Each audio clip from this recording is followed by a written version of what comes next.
amis, je reviens ici encore une fois. J'espère que vous allez bien, n'est-ce pas? Enfin, lors de cet isolement social dans lequel nous nous trouverons. Mais je voudrais tout simplement vous parler aujourd'hui d'une façon assez vite que hier, un journaliste m'a cherché. C'est un journaliste qui va écrire enfin, un texte à propos de la création artistique lors de la pandémie ici dans l'état de Minas Gerais au Brésil. Et ce journaliste, il essayait de... Enfin, il m'a cherché afin d'avoir des renseignements à propos de la littérature, de son histoire, et de ce qu'il a fait autour de cette idée de peste, d'isolement, enfin de quarantaine, etc. Et c'était une conversation assez, disons, productive, puisque j'ai pu revisiter plusieurs thèmes développés lors de nos lectures, et je voulais partager quelques considérations, quelques réflexions avec vous à propos de cela. Je me souviens que l'une des choses, à mon avis, les plus instigantes dont nous avons parlé, c'est autour de la notion de crise. Le mot vient d'une racine grecque liée au verbe krinein, qui veut dire juger ou séparer, quelque chose comme ça. Et crise, c'est donc le moment de la séparation. C'est un moment critique qui demande de nous justement un positionnement critique afin que nous revisitions, enfin afin que nous reconsidérions nos propres critères. Alors vous voyez, crise, positionnement critique, révision des critères. Et cela est très important, pourquoi? Parce que le moment où nous trouvons maintenant, il est certainement un moment des crises, non pas seulement, disons, social, psychologique, mais aussi économique. N'est-ce pas? Plusieurs personnes parlent de ça maintenant. Et il faut avoir en tête que ce genre de moment nous offre l'opportunité de réflexion, l'opportunité de repenser ce que nous sommes, le rythme selon lequel nous vivons. S'il y a une chose que les rapports sur la peste, sur, disons, la crise ou la crise généralisée nous démontrent, c'est justement que, par exemple, la peste à Athènes, représentée par Thucydide dans la guerre du Péloponnèse, histoire de la guerre du Péloponnèse, mais aussi par Lucrèce dans son poème De Rerum Natura, euh, de, de la nature des choses, dans son dernier livre, euh, mais aussi, disons, le Décaméron de Boccace, en parlant de la peste à Florence en 1348. Ce que toutes ces œuvres ont en commun, c'est l'idée que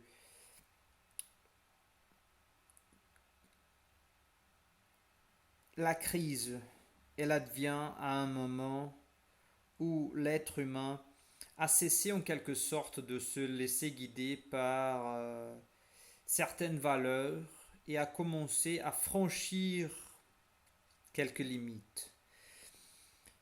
À mon avis, cela est une idée importante puisque dans ces récits, mais aussi d'autres comme l'Iliade d'Homère, Oedipe roi de Sophocle, l'idée de franchissement de limites est très importante et la crise advient comme une espèce de châtiment, mais aussi comme une espèce de possibilité de réflexion, possibilité de se mettre en cause en quelque sorte.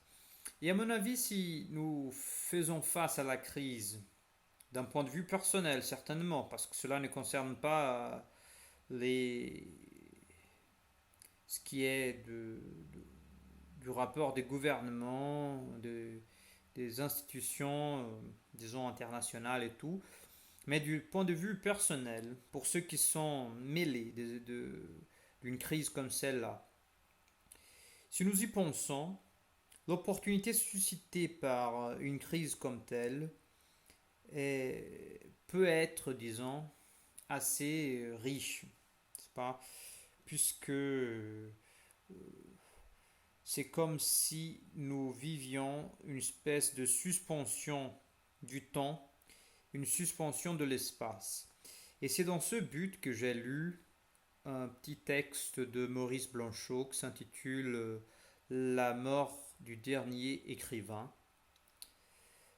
où Maurice Blanchot dit qu'au contraire de ce que la foule pourrait penser, que la mort du dernier écrivain serait l'occasion d'un très grand silence, puisque toute une virtuosité de la parole arriverait à la fin. Tout au contraire, la mort du dernier écrivain serait plutôt de l'ordre d'un bruit constant, d'un bruit dépourvu de sens, mais tout au plus ininterrompu et suscitant l'impossibilité de penser, l'impossibilité de réflexion. Parce que d'après son point de vue, la littérature et l'art en général serait justement le contraire de cela, serait un temple de silence, un espace de réflexion, un temps de suspension du temps afin que nous puissions nous mettre en question. Et cela est très important, à mon avis, d'avoir en tête tout le temps de quarantaine, mais comme une espèce de leçon à être menée pour la suite de ce qui adviendra, que c'est la place des lieux de réflexion de notre vie. Nous vivons dans un rythme absolument frénétique maintenant, partout, c'est pas partout, tout le temps. Nous nous rendons même pas compte du passage du temps, de notre rapport à l'espace. Et ce moment des crises peut justement demander une position critique de nous-mêmes à l'égard de notre situation afin que nos critères d'existence soient révisés. Cela est très important.